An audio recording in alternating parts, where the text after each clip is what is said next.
That former Columbia University student taken into custody. The arrest almost prompting outrage, among others. Newscopter 7, live over a rally right now in Foley Square, is calling for a release of Mahmoud Khalil. We'll hear from Shannon Sohn, Newscopter 7, in just a moment. But we begin with Eyewitness News reporter Lauren Glassberg. She's live near campus in Manhattanville. Lauren?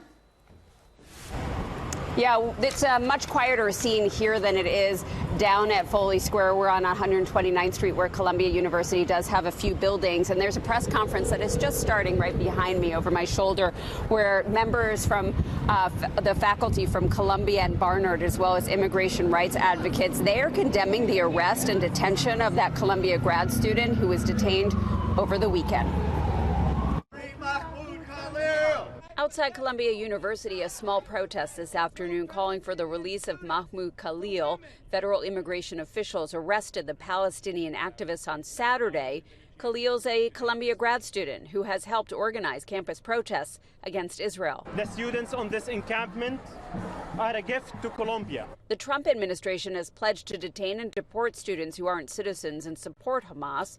The Secretary of State posted about the strategy to revoke visas and/or green cards of Hamas supporters. But Khalil isn't here on a student visa. He has a green card, and some students are outraged. I think we need to protect the integrity of this institution as a place where people can feel comfortable sharing all opinions on these subjects, and I think this is a violation of academic and of human integrity. Meanwhile, entrances to campus are restricted in anticipation of more protests, and it's the same story at Barnard.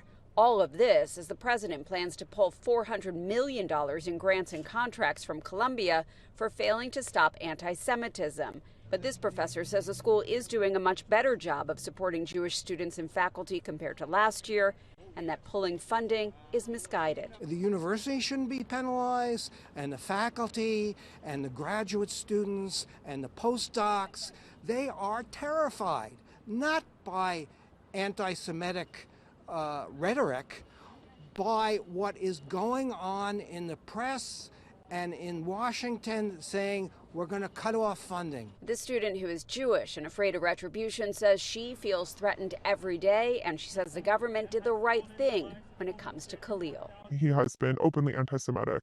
He has engaged in just objective wrongdoing, violating university conduct and rules. You know, if the administration doesn't do anything, then it is up to our federal government to show up and hold the student accountable.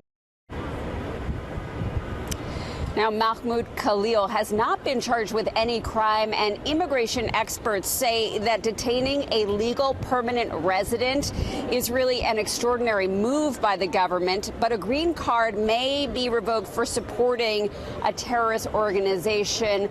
The United States, of course, considers Hamas a terrorist organization. Khalil, by the way, he filed a petition in Lower Manhattan today in federal court claiming there is no bias for his detention. We're live in Manhattanville. Lauren Glassberg, Channel 7 Eyewitness News.